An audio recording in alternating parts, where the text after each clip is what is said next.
E aí galera, sejam muito bem-vindos ao Dados com Café, quem fala é o Vitor.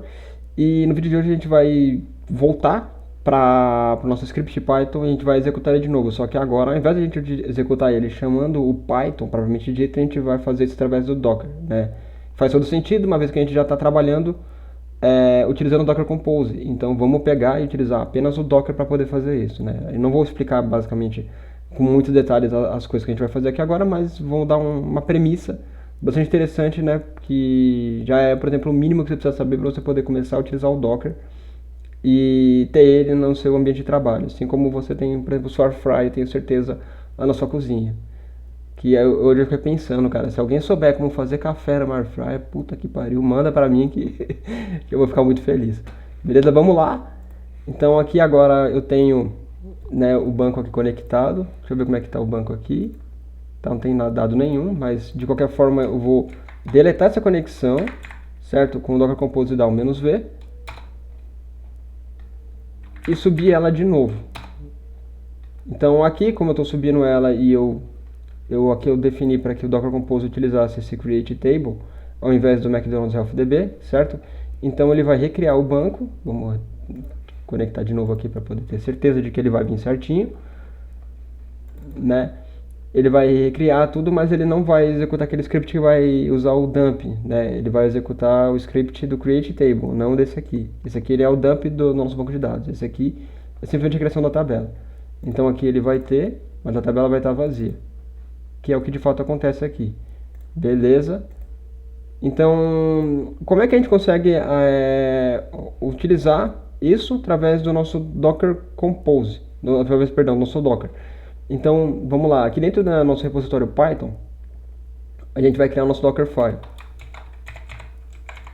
Dockerfile. E aí a primeira linha aqui tem que ser from, que é a partir de que imagem, né, que a gente vai estar utilizando. Então, aqui do Python 2.3. Se eu não definir nada aqui depois do 3, ele vai pegar sempre a última. Então, como aqui pra gente é só para poder executar esse script aqui, daria para usar até um Python Alpine aqui, que eu acho que ele rodaria bem. Ah, beleza. Aqui, copy. Deixa eu dar mais um ponto aqui. Copy, ponto. Esse copy aqui, ele vai copiar todo o que está nessa pasta, na pasta local dele, onde ele está sendo executado, certo? No diretório local, que é esse env Dockerfile, não, mas Fast Food Nutrition Menu, o main.py requirements. E então ele vai copiar tudo daqui e jogar dentro do container lá do local de trabalho que ele vai criar pra gente. Aqui, run.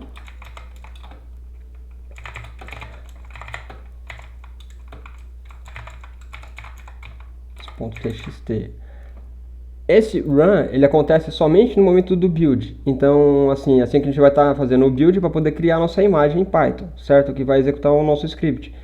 Mas nesse momento do build, esse run ele vai executar esse cara. Então, como a gente quer que ele execute apenas uma vez, porque, por exemplo, eu não preciso que ele execute isso a cada vez que eu for executar. Eu só preciso que ele execute essa linha, certo? O pip install, somente quando ele vai fazer o build. Ou seja, para ele conseguir construir o nosso ambiente Python, entre aspas, né, que isso aqui não é um ambiente Python, e conseguir de fato trazer todas as habilidades que a gente precisa. Então, por isso que ele vai ficar aqui nesse run. E aí, para a gente ter o nosso command, a gente coloca Python main.py. Beleza, então o que acontece aqui? Aqui ele vai pegar através da imagem Python, aqui ele vai utilizar a imagem Python, um Python propriamente dito, vai copiar tudo que tem aqui nesse diretório Python, que é onde o diretório raiz onde ele está, jogar para dentro desse diretório também, no nosso container. Vai rodar pip install requirements.txt, certo? Que é esse cara aqui, os requerimentos, para poder de fato utilizar o PsychoPG2 e as bibliotecas que a gente precisa para poder executar nosso script. E aí, finalmente, ele vai executar esse cmd, aqui esse comando, todas as vezes que a gente chamar ele. Ou seja, quando a gente quiser, toda vez que a gente for executar, executar essa imagem, ele vai fazer isso. Então, beleza. Aí agora o que a gente precisa? A gente tem aqui a gente já está aqui com o nosso ambiente, né? Nosso banco de dados aqui com a gente já está tudo certinho, ele está vazio aqui, beleza. E aí a gente vai precisar só de uma coisinha aqui agora, que é o seguinte, vamos dar aqui um docker ps, beleza, a gente vai precisar desse nome aqui, pra gente fazer, aqui o docker inspect esse cara. Para quê? Para que a gente consiga setar as credenciais, não as credenciais, mas o IP que a gente vai utilizar aqui no caso, porque como ele vai estar sendo, ele vai estar, por exemplo, localhost funcionaria aqui? Não, não funcionaria. Localhost não funcionaria. Mas dá para tentar depois, é pra gente tentar também. Mas o que ele vai estar fazendo aqui? Eu já comi bronha aqui e já mostrei para vocês. Olha que mancada. Beleza.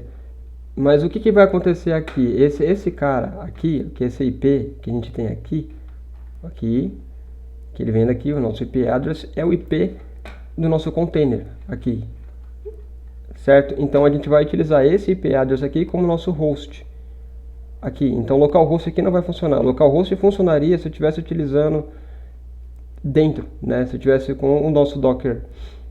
Na verdade, daria para utilizar o próprio nome do nosso serviço ali.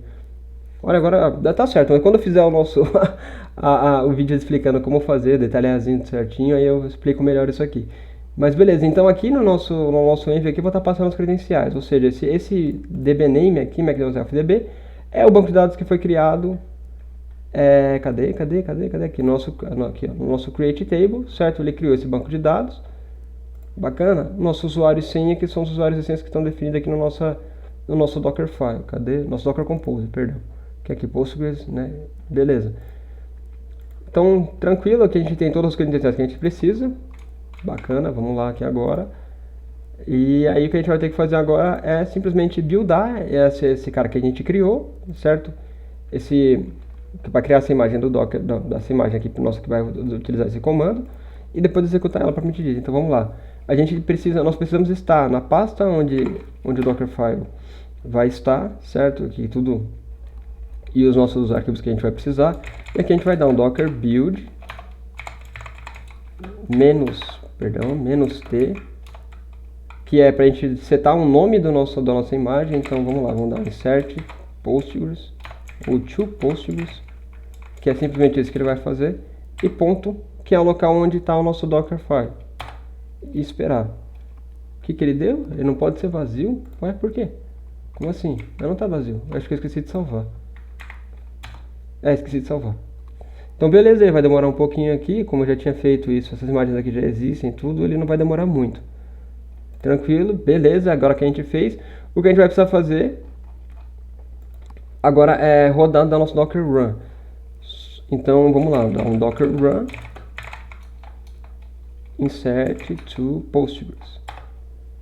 Bacana. Aqui ele não vai funcionar, ele vai dar um problema, porque aqui eu preciso setar, que ele vai... Ô, saco. Deixa eu matar esse. Pronto, matei. Vamos lá então. Aqui eu vou ter que utilizar o nosso Docker Run insert to Postgres. Só que se eu executar dessa forma, ele vai dar problema. Por quê? Porque eu preciso passar também o nosso network. Então, porque para a rede que ele está pegando, né? Para que faça sentido para ele utilizar de fato esse endereço de IP aqui. Então, beleza, vamos lá, nosso Docker Run. Calma, deixa eu ver como é que passa isso aqui primeiro. Aqui, network. Docker Run, network. Mas vamos ver então primeiro aqui nosso network. Nosso network ls para a gente listar todas as redes que a gente criou aqui. Então, isso aqui são todas as redes que eu criei já em outras aulas, em outras aulas e estudos mesmo e tarefas, né, da empresa. Mas aqui a gente tem aqui, ó, que a gente usou aqui agora, que é o nosso último, certo? Que é essa rede aqui. Postgres docker config default, beleza? Então a gente vai executar dessa forma, docker run network, cola ele aqui, danadinho, e agora aqui insert to Postgres, beleza? Vamos lá, aqui agora aqui, ó, vamos acompanhar, né?